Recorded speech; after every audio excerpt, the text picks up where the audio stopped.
77 WABC invites you to a family fun day and softball showdown on July 20th with net proceeds benefiting Shriners Children's. John Sterling will call the game as the FDNY takes on the NYPD with special guests Dwight Gooden, Art Shamsky, 77 WABC hosts including Sid Rosenberg, Anthony Cumia, Lionel, Dominic Carter, and many more. For more info and to buy tickets, go to ShrinersChildren'sChampions.org. That's ShrinersChildren'sChampions.org. It's the 77 WABC News Hour. Talking the news with Noah Layden. All the news you need to know with Joe Nolan, traffic, Justin Ellick, sports. And now, Talking the news with Noah on 77 WABC. Yes, that's me. Good morning. It is Wednesday, July 2nd. Your forecast from the 77 WABC Weather Center. Rain this morning. We'll see the sun this afternoon, high 85. Tonight, overnight, partly cloudy, low 72. And then Thursday, sunshine, warmer though, the high going to be 91.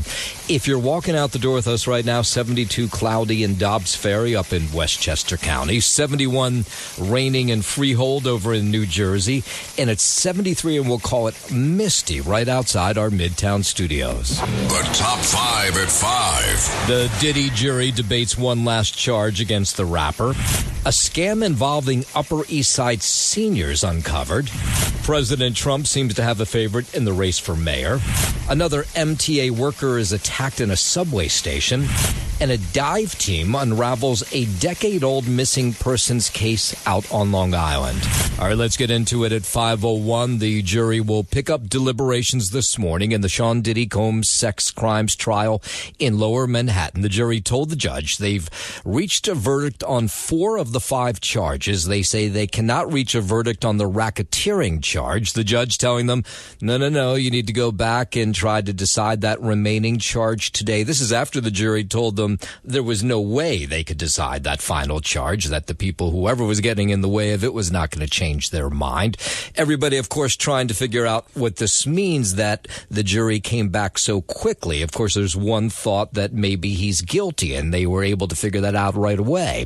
But we won't know, of course, until they read that verdict. Here's NBC correspondent Rima Ellis, who's been in the courtroom for this trial. A lot of anxiety on the team for Sean Combs, and it seemed so much less so for the prosecutors. Yeah, so she says the faces were long for the defense team, suggesting they're worried these are guilty verdicts. Prosecution seems a little bit more lighter. Rima Ellis says the courthouse jury told them they had reached this partial verdict, and she looked around to see how everybody responded to that. The prosecution was sitting very stoic, very calm. On the other, behind them, there was Sean Combs's defense team, and they were moving in a way that was agitated, and it seemed sad. All right, so maybe we'll have some more clarity today. The jury will go back at it. Maybe they'll tell them they can't come up with any verdict on that 5th charge, and they'll be able to do with those 4 charges.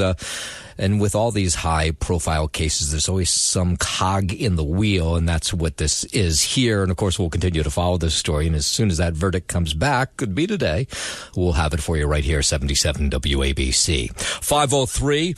Even though we knew it already, Zohran Mamdani has won the Democratic primary for New York City. The winner of election, which used ranked choice voting, needs to secure more than 50% of the vote, and they go through all this calculations down at the Board of Elections. And so the final tally came out yesterday, and it shows he won in a pretty large way, 56% of the vote compared to former Governor Andrew Cuomo's 44%. I'm humbled by the support of more than 545,000 New Yorkers who voted for our campaign, and I'm excited to expand our coalition even further as we defeat Eric Adams and win a city government that puts working people first. Now, with this ranked choice voting, they go round by round, and candidates are eliminated. So Mamdani's support soared even more past Cuomo's after the other candidates were eliminated. Now, a spokesman for Cuomo, who we don't know if is going to stay in the race or not, conceded that the Queens Assemblyman won last week. They say this was a look at what motivates a slice of the primary electorate, and they claim it does not represent the majority, which suggests maybe Cuomo could stay in the race in November. The board won't actually certify these results until July 15th. Meanwhile, the mayoral primary in New York wasn't the only race of note that was decided by ranked choice voting yesterday. Correspondent Andrew Whitman has more on another noteworthy city council race. City council races don't often get national attention, much less feature two candidates with national profiles, but that was the case in the Democratic primary in Manhattan's District 2. Ranked choice results confirm the defeat of Anthony Weiner, ending yet another comeback attempt for the former congressman from his sexting scandals. The primary's winner was State Assemblyman Harvey Epstein. Epstein was the focus of a 2024 sketch on Saturday Night Live, with host John Mulaney as Harvey Epstein, trying to distance his name from sex offenders Harvey Weinstein and Jeffrey Epstein. Andrew Whitman, NBC News Radio, New York. Yeah, apparently he was able to do that. 5:05, the NYPD searching for two men and a woman who've been targeting and robbing Upper East Side senior citizens at ATM machines. This is one of the 9 elderly women who've been ripped off. In her case, $1,500 stolen from her. I'll look this way and that way and upside down. Yeah, so this woman walked into her bank.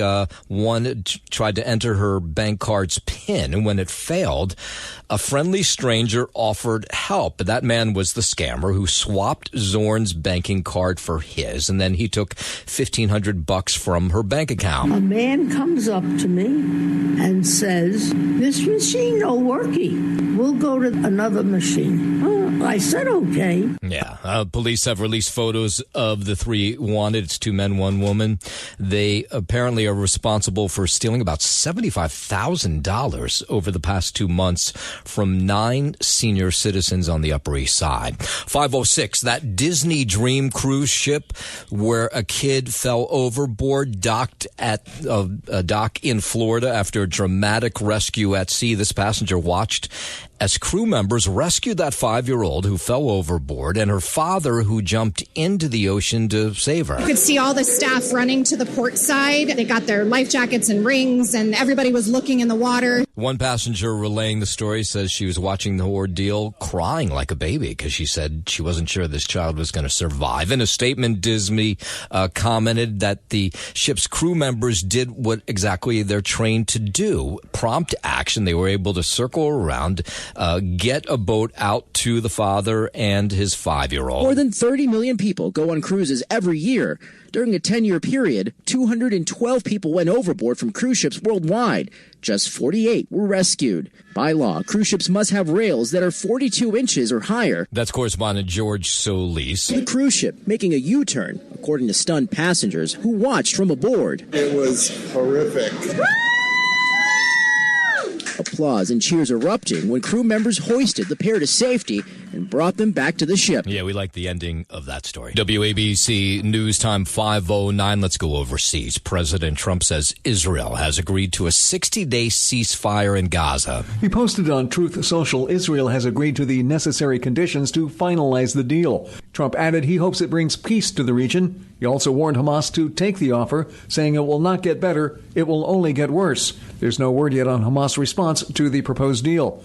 Trump's announcement comes as Gaza health officials say over 56,000 Palestinians have been killed in the war with Israel.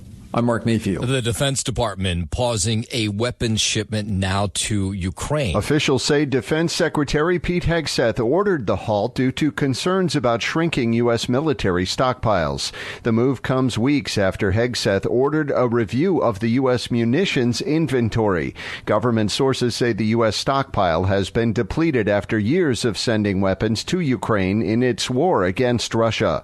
I'm Brian Shook. 5:10 Republican House leaders say they hope to have the big, beautiful bill on President Trump's desk by Friday, although The stormy weather may put a wrench into things. House Speaker Mike Johnson says he's not sure Republicans will have full attendance for a vote this morning on the rules package for the mega bill because some lawmakers have been unable to get back to D.C. because of those storms overnight. Well, we're having weather delays getting everybody back right now, but assuming we have a full House, we'll get it through the Rules Committee in the morning. We'll move that forward to the floor, and hopefully we're voting on this by tomorrow or Thursday at latest. There is some uncertainty in the House now that it has cleared the Senate. The bill cleared the Senate, if you weren't following the story yesterday. Republican Congressman Andy Harris of Maryland chairs the House Freedom Caucus. The last-minute changes in the Senate, like literally the very last amendment, probably added another $100 billion to that deficit. The bottom line is this is not ready for prime time. And Harris says he would vote against it. Congressman Chip Roy from Texas, part of the House Freedom Caucus as well, says he's a no to the bill in its current form. This is the Senate wanting to try to save some for their home states, trying to get giveaways. Yeah, and the Senate GOP delivered that major victory to President Trump yesterday, passing the big, beautiful bill. But Democrats predict that bill will lead to Republicans losing seats in Congress. When people start losing their Medicaid, when they start losing their job, when their electric bills go up, the people of America will remember this vote. That's Senate Minority Leader Chuck Schumer. The bill passed 51-50 thanks to a tie-breaking vote from Vice President J.D. Vance. Republican Senators Tom Tillis of North Carolina, Rand Paul of Kentucky, Susan Collins from Maine joined Democrats to vote no against the measure. When these facilities close their doors, the people they serve are often left behind without access to health care. That's Susan Collins, but Republican Senator Lindsey Graham, who of course from South Carolina, and enthusiastic about the bill's passage. Make sure people's taxes don't go up tomorrow, the next day, forever. So now we wait on that House and the Rules Committee meeting that's expected to take place sometime this morning. 5:12. The President Trump, commending Florida Governor Ron DeSantis about alligator Alcatraz. President Trump toured the ICE detention center built in the Everglades yesterday, saying it could become the gold standard for migrant detention centers across country. Can be. I mean, you don't always have land so beautiful and so secure.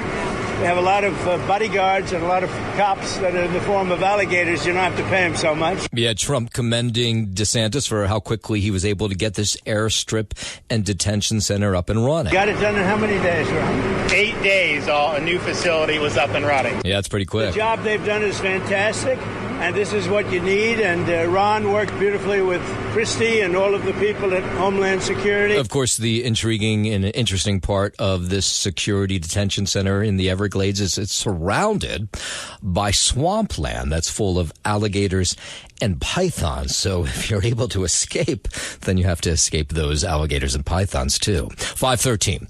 The White House working out details of a temporary pass that would allow illegal immigrants to work in the agriculture industry. The plan is praised by farmers who say they've been struggling for years to find enough people to pick crops. If they're here and they're being productive and they've had this job, some of them have had jobs for years. It just makes good sense. That's Russell Baining, who heads a farm bureau. President Trump told Fox News that people approved for the pass would pay taxes.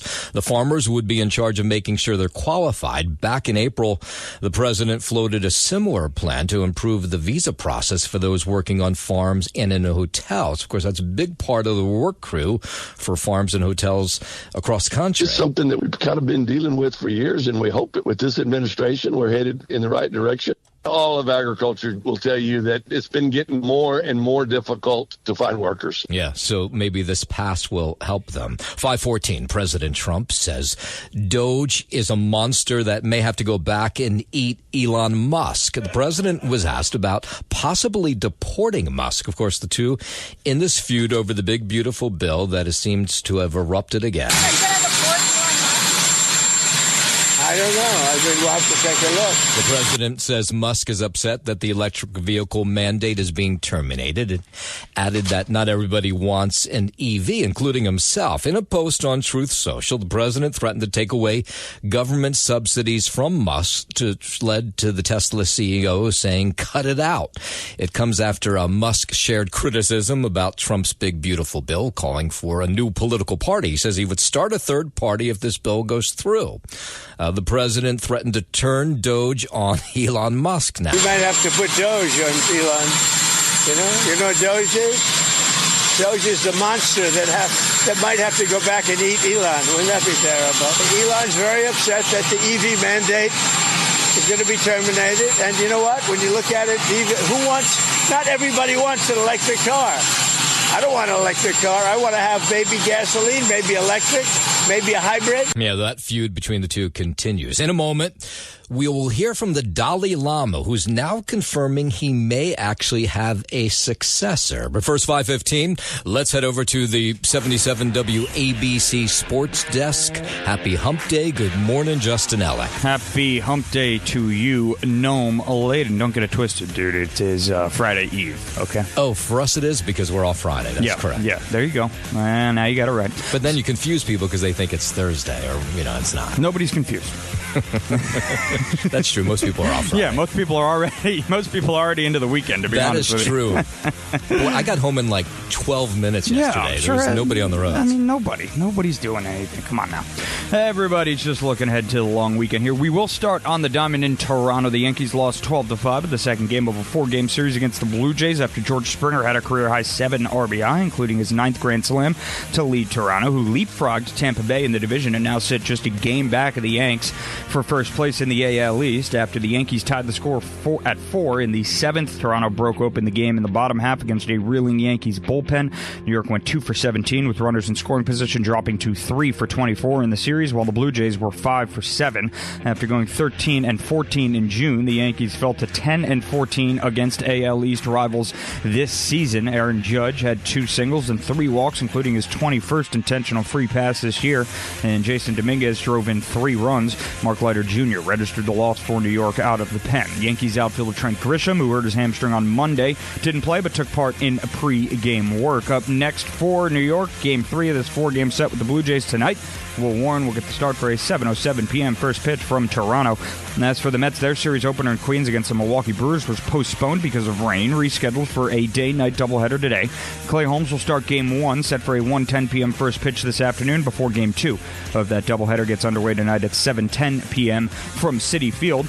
To college sports here, women's college sports at Nome Laden. The University of Pennsylvania modified a trio of school records set by transgender swimmer Leah Thomas yesterday and said it would apologize to female athletes, quote, disadvantaged by her participation on the women's swimming team. Part of a resolution of a federal civil rights case, the U.S. Education Department and Penn announced the voluntary agreement of the high-profile case that focused on Thomas, who last competed for the Ivy League school in 2022 when she became the first openly transgender athlete to win a Division I title. The department investigated Penn as part of the Trump administration's broader attempt to remove transgender athletes from girls' and women's sports, concluding the university in Philadelphia had violated the rights of female athletes. Obviously, that's the whole story with the very Riley Gaines, who you're probably familiar with, spends a lot of time on Fox News. She was stripped of a potential Division I title because of this Leah Thomas person at the University of Pennsylvania. So now that story has finally reached its end. Does she have to give back any medals or anything that she received when she won? They said they modified a trio of school records, so maybe they take away the records, but I don't think you can take away the Division I title. I think that's pretty much set in stone. Oh, wow. Yeah, I'm not sure it's like, stripping Reggie Bush of his Heisman trophy there. Unfortunately, because that I think is sort of in terms of school records, right? If you win a Heisman, that's sort of a school record or a personal achievement. But again, I would think, why not take away the Division I title? Just give it to whoever came in second place. Who I think it was Riley Gaines, to be honest with you. Oh, it was? That's interesting. Yeah. So that's your Sports Know, man. I'm Justin Elk on 77 WABC. WABC News Time 5:21. President Trump will host Israeli Prime Minister Bibi Netanyahu at the White House come Monday. Correspondent Matt Bradley says Netanyahu will be in D.C. to negotiate a ceasefire deal between Israel and Hamas. Now, Israel's already apparently signed off on this. We're seeing the president pushing the prime minister to try to emphasize negotiations and diplomacy coming up. It looks as though top military and political leaders here in Israel are agreeing with the president and would like to start seeing diplomacy in the Gaza Strip. Yeah, so apparently apparently Syria, Lebanon could also be part of those talks, which would be unbelievable, what's going on in the Middle East. Dalai Lama is confirming that he will have a successor as hundreds gather to celebrate his 90th birthday, which will be this weekend. The celebrations are taking place in Dharamshala in North India, where the Dalai Lama has been living in exile after fleeing across the border to India in 1959, when there was a failed uprising against Chinese rule in Tibet. More than 7,000 guests are expected to attend the festivities, including Indian ministers and Hollywood actor Richard Gere. In the past, the spiritual head of Tibetan Buddhism has made comments that have raised questions about whether the 600-year-old institution will continue, but he has now confirmed he will have a successor, and there are some expectations that the leader may give a clue about who this may be in the coming days. Rebecca Bunden, Mumbai. WABC News Time 523. Was anybody else fascinated with televangelist Jimmy Swaggart when you were a kid? Well, he died yesterday at the age of 90. That's why you bring him up. But he was all over TV when we were kids. His family confirming the news on Facebook yesterday. Correspondent Kate Fisher has more on the man, considered a pioneer in bringing the church into people's home on TV. At its peak in the mid-1980s, Jimmy Swaggart Worldwide Ministries had a television presence in more than 140 countries. That, along with its Bible college, brought in up to $500,000 a day from donations and sales of Bible courses, gospel music and merchandise. You flipped on the TV on the weekends. I mean, you'd see him everywhere. He founded the Sun Life Broadcasting Network and the Family Worship Center. That was in Baton Rouge, Louisiana, both of which his family still runs today. Swaggart, I'd forgotten this, he's a cousin of the late rocker Jerry Lee Lewis. And then I remember he had that 1988 scandal that involved a prostitute. And he gave one of the best apologies ever seen on television. He went on TV and he apologized to his parishioners, to the people who had been faithful to him for years. I have sinned against you. I beg you. Forgive me. Yeah, I mean, it was great TV.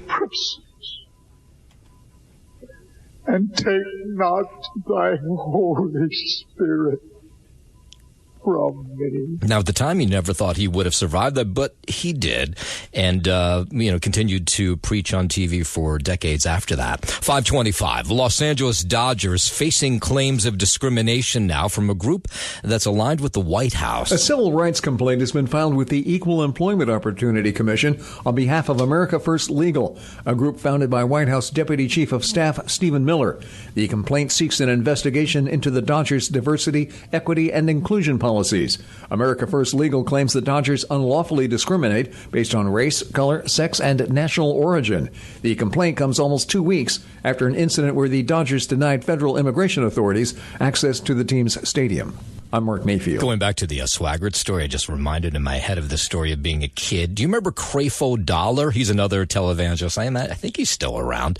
You could send him $1 and he would send you a piece of a rug that he prayed on. So I was like, what's this all about? So I sent him $1. I must have been a teenager, maybe at most.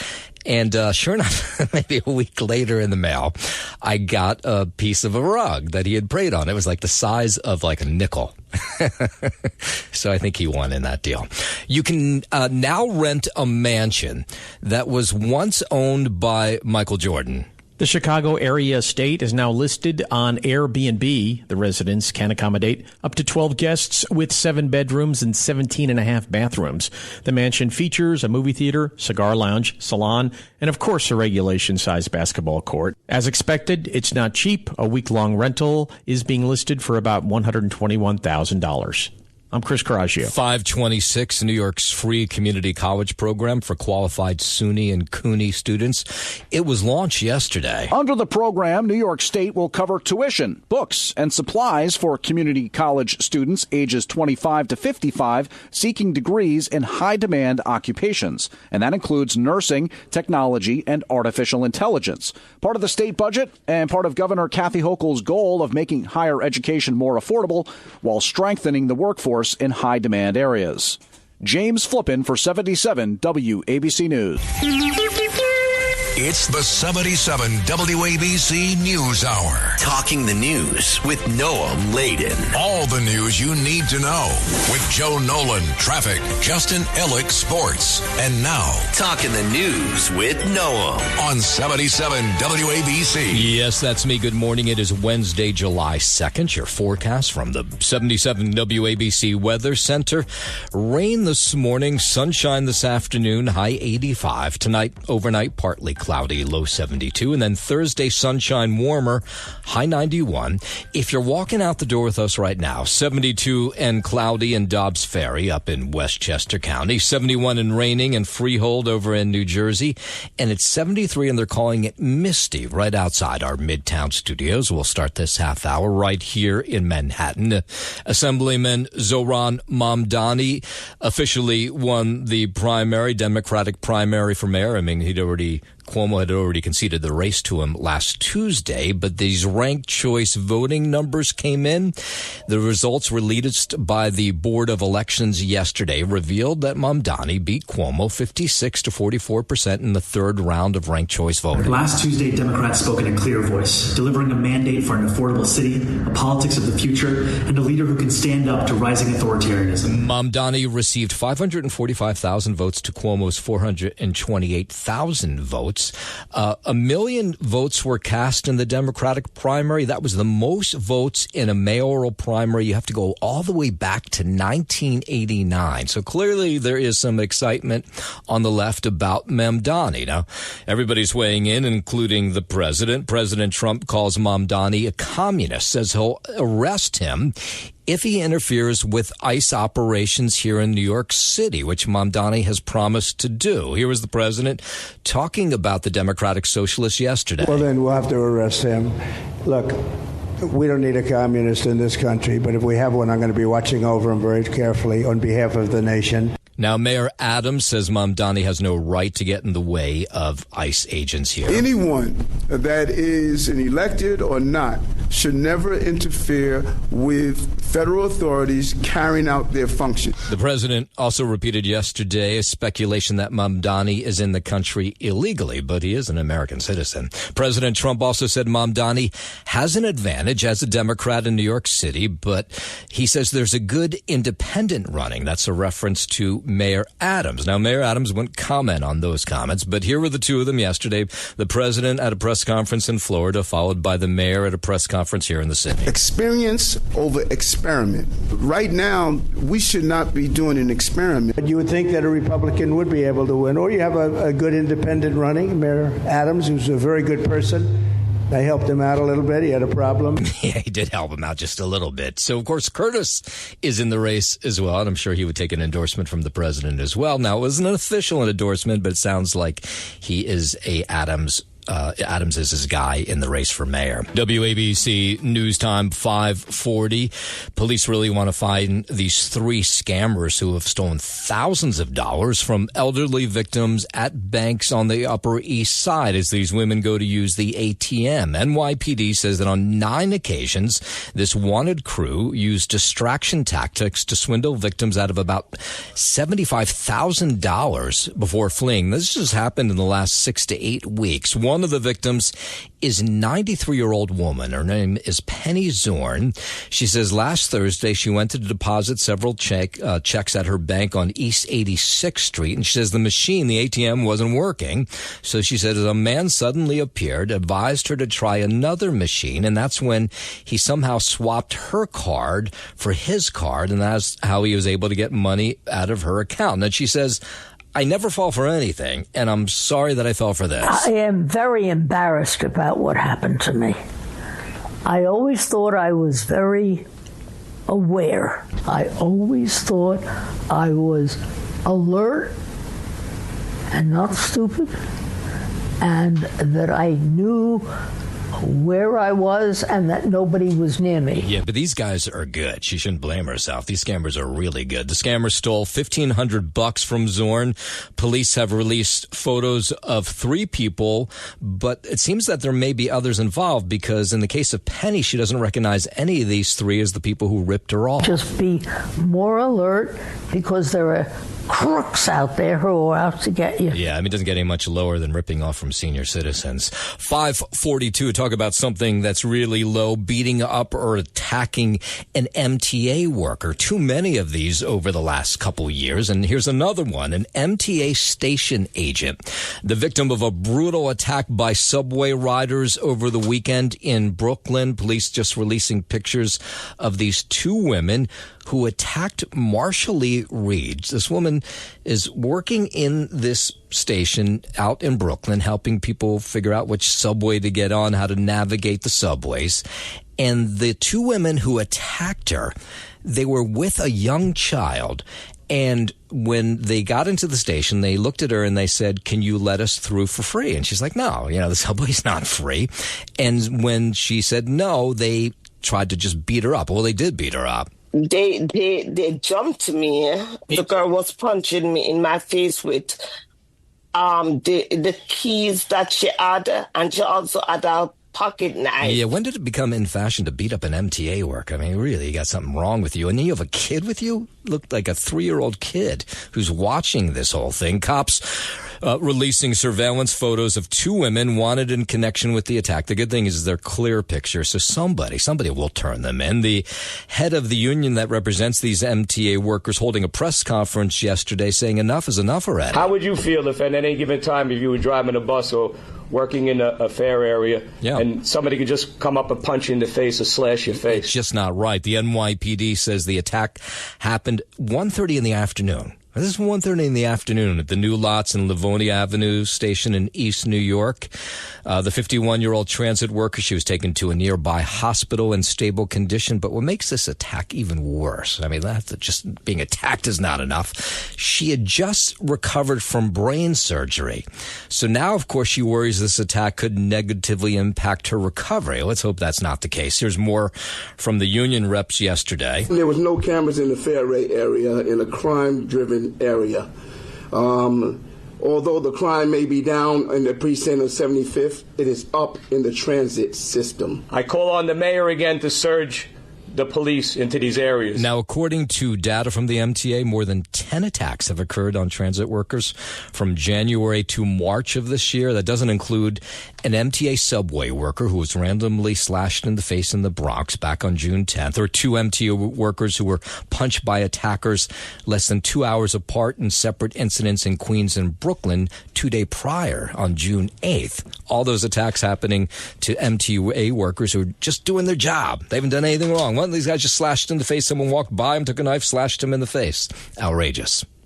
All right, 5:45. Let's head over to the 77 WABC Sports Desk. Here's Justin Allen. Thank you, Noam Light. And we'll start here on the diamond in Toronto. The Yankees lost 12-5 in the second game of a 4-game series against the Blue Jays. And after George Springer had a career-high 7 RBI, including his 9th grand slam, to lead Toronto, who leapfrogged Tampa Bay in the division and now sit just a game back of the Yanks for first place in the AL East. After the Yankees tied the score at 4 in the 7th, Toronto broke open the game in the bottom half against a reeling Yankees bullpen. New York went 2 for 17 with runners in scoring position, dropping to 3 for 24 in the series, while the Blue Jays were 5 for 7. After going 13 and 14 in June, the Yankees fell to 10 and 14 against AL East rivals this season. Aaron Judge had 2 singles and 3 walks, including his 21st intentional free pass this year, and Jason Dominguez drove in 3 runs. Mark Leiter Jr. registered the loss for New York out of the pen. Yankees outfielder Trent Grisham, who hurt his hamstring on Monday, didn't play but took part in pregame work. Up next for the Yanks, Game 3 of this 4-game set with the Blue Jays tonight, Will Warren will get the start for a 7:07 p.m. first pitch from Toronto. As for the Mets, their series opener in Queens against the Milwaukee Brewers was postponed because of rain, rescheduled for a day-night doubleheader today. Clay Holmes will start Game 1, set for a 1:10 p.m. first pitch this afternoon.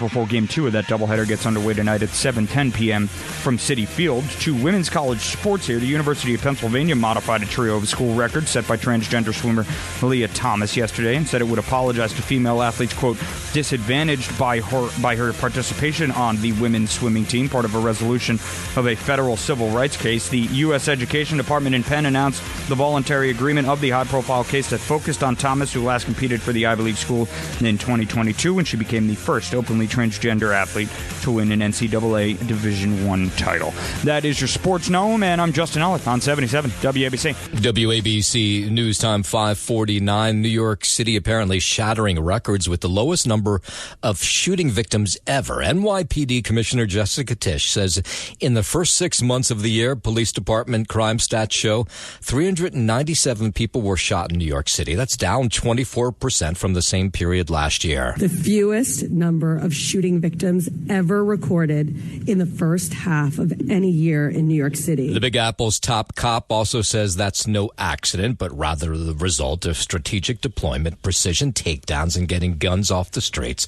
Mayor Adams says the homicides are down too, as well as rapes, robberies, felony assaults, subway and hate crimes, and burglaries, all down. Mayor Adams says the reduction in crime is impressive in other categories as well. Homicides down, rape, robbery, felony assault down, burglary down triple digits. Strategic deployments, precision takedowns, and getting guns off of our streets. Yeah, we like to hear those numbers. 5:50 out to Long Island, and what I think is an interesting story. A vehicle pulled out of Mount Sinai Harbor on Long Island may help give closure to a grieving family in Suffolk County. The work of some volunteers help lead to a possible break in the 15-year-old cold case of Robert Long, a man who goes by the name Diver Dan, and his colleagues are with this nonprofit. It's called Exploring with a Mission.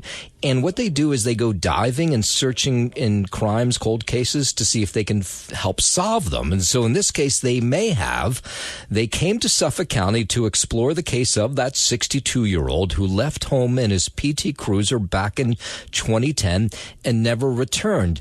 And yesterday, they brought to surface a PT Cruiser with the remains of somebody inside. Our mission is to bring lost ones home. 50 cases that we're working on in 50 days. We probability diagram everything. We look at the mapping. Yeah, they focus on locating cars, searching bodies of water near hometowns of missing individuals. I mean, they found a slew of people over the years. The organization's divers used state-of-the-art sonar technology.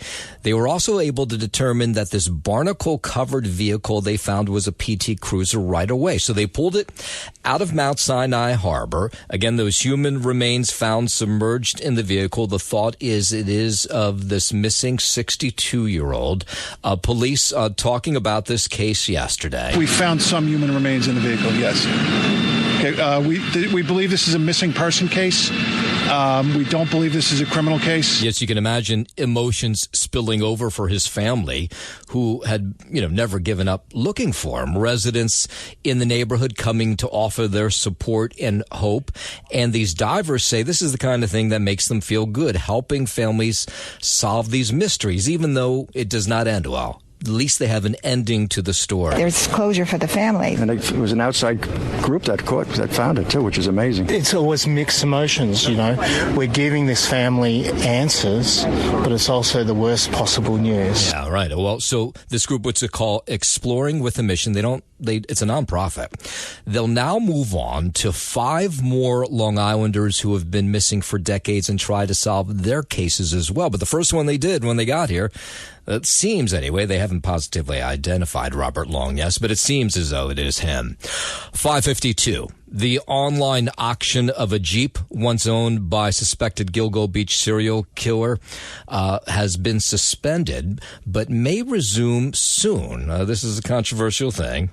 A family representative posted a Vietnam-era military Jeep on eBay Tuesday morning owned by Rex Hewerman, saying proceeds from the sale would go to Hewerman's former wife, Asa Ellerup. eBay suspended the auction 11 hours later, saying the sale violated its violence and violent criminals policy. Newsday reports bidding on the Jeep and a military cargo trailer had topped $7,500 when the auction stopped. Officials say the items were not connected to the murders of 6 women that Huerman is charged with. Andrew Whitman, NBC News Radio, New York. Oh, yeah, why anybody would want that vehicle is a little ghoulish. The father of Gabby Petito is working with New York State officials to change the way police respond to domestic violence calls. It was in Wyoming in 2021 while on a cross-country trip with her boyfriend, Brian Laundrie, when Gabby Petito was murdered. Laundrie eventually committed suicide in Florida. Joe Petito, Gabby's dad, is part of a nationwide effort to require officers to execute a specific protocol when dealing with a possible victim of domestic abuse. The process would include a series of specific questions that would trigger next steps, putting victims in touch with advocates. The 11-question survey would be mandatory when responding to domestic calls. James Flippin for 77 WABC News. 554, let's go from Long Island over to New Jersey. A total of 15 women saved from a human trafficking ring, which was run out of homes in Trenton and Camden. The bust follows what was a year-long operation by the New Jersey Office of the Attorney General into what authorities term a case called modern-day slavery. So apparently this operation would lure their victims, they were from 21 to 58 years old, by promising them jobs in restaurants or cleaning homes. Instead, once they had them in the house, they would force them into prostitution, never let them leave the homes. State Attorney General Matthew Platkin laying out this case and this big bust that they made in the last couple of weeks. The callers would receive detailed information about available women, their locations, their ages, and even their countries of origin. So I want you to think about that for a moment. We're talking about human beings, women being treated as property. Now, by the way, I should point out, men and women were busted in this operation, keeping these women enslaved, using them for prostitution. In some cases, the women were told if they tried to leave the houses, that their families would be harmed. These individuals allegedly lived in the houses, provided the supplies necessary to keep them running, and took money from clients. They would also allegedly not let the victims leave. Yeah, these were some of the sickest. Inside these homes, officials say the operators of this alleged ring charged men $50 for 15 minutes of sex, of which the victims of this criminal enterprise would keep $25. 555. New York City creating its largest expansion of the Summer Streets program this summer. This is a fun program if you've never done it. They close off streets, miles of roadway to cars, and then they open up to New Yorkers to walk and bike on 5 consecutive Saturdays that will start July 26th. It's just really an opportunity for all New Yorkers to maybe go into neighborhoods they haven't been before, to get a bike ride to a neighborhood they maybe not as feel comfortable doing on the city streets. Yeah, I've done this with the kids before. It's a lot of fun. They set up food stands. There's bands playing. It's a very festive atmosphere. And it's sometimes you're like, wait a minute, I'm riding my bike down Madison Avenue for miles on end. Of course, drivers don't love it, but people in the neighborhood think it's a great thing. Parents to trust that their kid can ride ahead of them on a bike without fear of getting hurt. And we can bring music to streets and corners of our city that don't always hear it because of car horns. Yeah, they keep expanding this program, so 22 miles of streets closed to traffic on Saturdays, and again, that'll begin July 26th.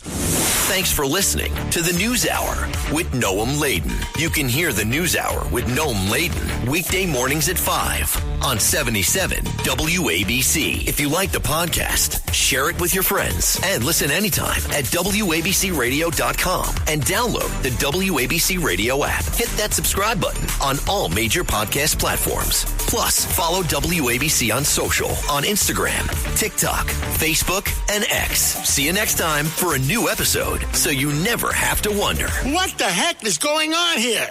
77 WABC invites you to a family fun day and softball showdown on July 20th with net proceeds benefiting Shriners Children's. John Sterling will call the game as the FDNY takes on the NYPD with special guests Dwight Gooden, Art Shamsky, 77 WABC hosts including Sid Rosenberg, Anthony Cumia, Lionel, Dominic Carter, and many more. For more info and to buy tickets, go to ShrinersChildren'sChampions.org. That's ShrinersChildren'sChampions.org.